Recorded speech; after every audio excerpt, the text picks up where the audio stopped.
नमस्कार,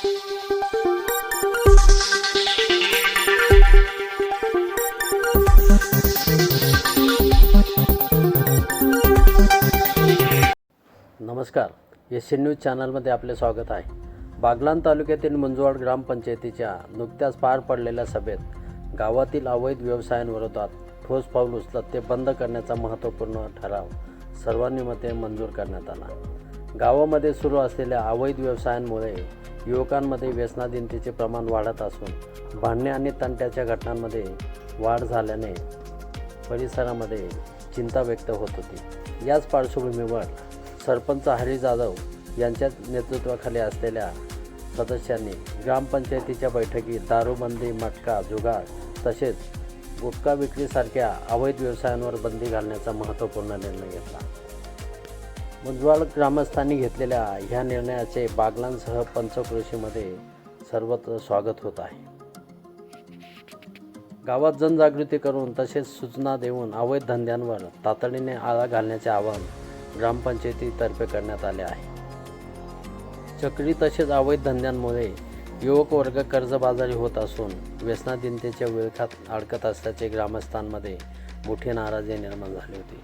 त्यामुळे गावातून अवैध धंदे बंद करण्याची मागणी सातत्याने होत होती।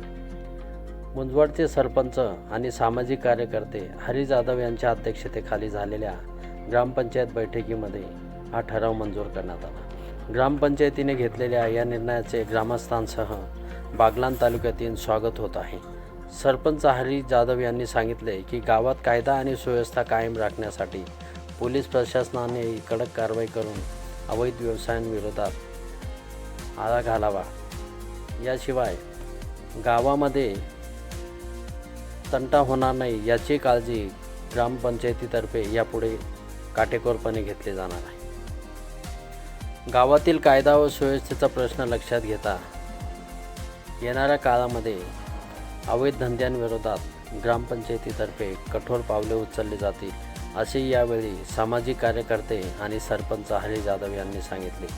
मंजुवाड येथील ग्रामस्थांनी मंजुवाड ग्रामपंचायतीने घेतलेल्या या ठोस निर्णयाचे स्वागत केले आहे। एसएन न्यूजसाठी प्रतिनिधी चेतन बागुल, बागलाण।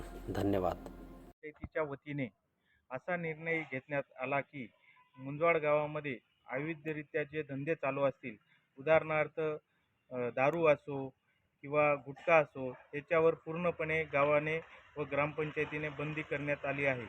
व घरामध्ये दारू पिऊन आल्यास आपल्या घरच्यांना जर त्रास दिला तर त्याच्यावर देखील ग्रामपंचायतीच्या वतीने कठोर कारवाई करण्यात येईल। सर्व ग्रामस्थांनी ही नोंद घ्यावी।